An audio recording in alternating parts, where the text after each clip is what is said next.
My name is Michael Beychok. I'm from Louisiana, Baton Rouge to be specific, and I'm the national handicapping champion.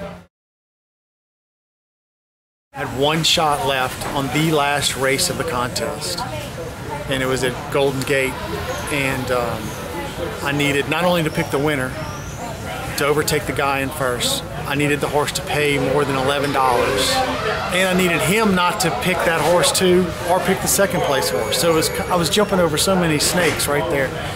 The horse won by a nose. He did not pick the horse. He actually picked the horse that ran third, who lost by half a length.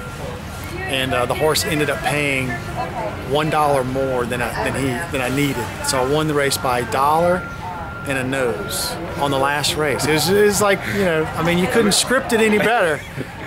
So that's how I won $1 million. Well, first I had to convince my wife that it was a good thing to do. It was a humanitarian thing to do, which it is. I think the horse, I mean, she did everything she could. She closed with just such guts, and I was like, there's no way that I'm gonna let this horse ever end up where some horses do end up, you know, where we just don't know what happens to them. I mean, the story of Ferdinand went in the Derby and it ended up in, you know, in a very bad spot, you know. I didn't want that to happen to this little horse. So I thought about it, and then she ran back for a 12.5, and I didn't claim her. And then they dropped her to 62.5, which is on the road to going off the track. So I said, I'm not gonna let this happen. So I got my buddy who was with me in Vegas, James Dixon, and my brother who was with me. We chipped in. I bought the majority, and they took a piece of her.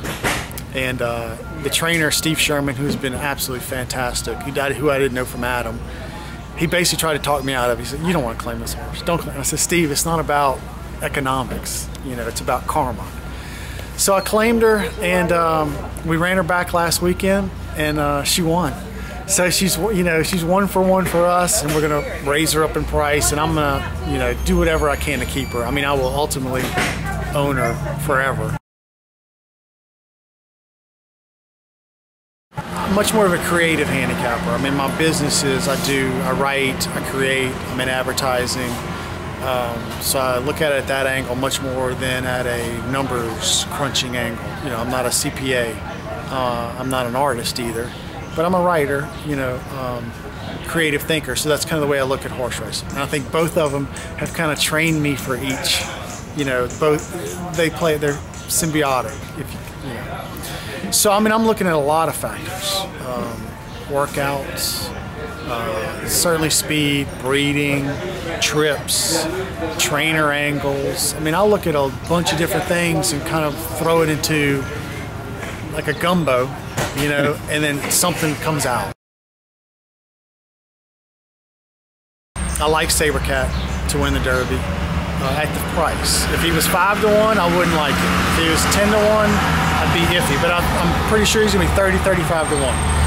And as we were talking offline, you know, I've created a story for Sabercat that I think is the ending will be he is gonna run the best race of his life on Saturday. And that's really all you can ask a horse to do for you, and that's what you can expect him to do. So he's had, this is his 3rd race off a layoff. His last race was much better than it looked. It was just as good as his Delta Jackpot race, which was a very good race. The Thorograph figures point to a forward move. His workouts are pointing to a forward move. He looks great on the track, carrying great flesh. His trainer is very good, 3rd off a layoff. There's just too many positive factors that are going in his favor that you shouldn't ignore. And they all add up to me, as we were saying, throw them all in a gumbo and it comes out, you know, tasting good. It's too many positive factors for Sabercat to say, I'm not betting him. And at the price, it just makes it even, you know, as Louisiana we say, that's just a little lanyap, a little something extra. But he's 30 to 1, and I think he's the big value in the field. So that's where I'm going. I also like Gemologist. He's overlooked. He's done obviously nothing wrong. He's undefeated.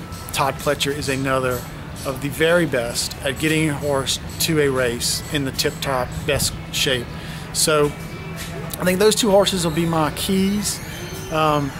I'm not going to get beat by the other Asmussen. Daddy Knows Best, because I know how that works sometimes. So those will probably be my 3 keys. Daddy Knows Best, Sabercat, and gemologist. I mean, if two of those three hit the trifecta, I'll score.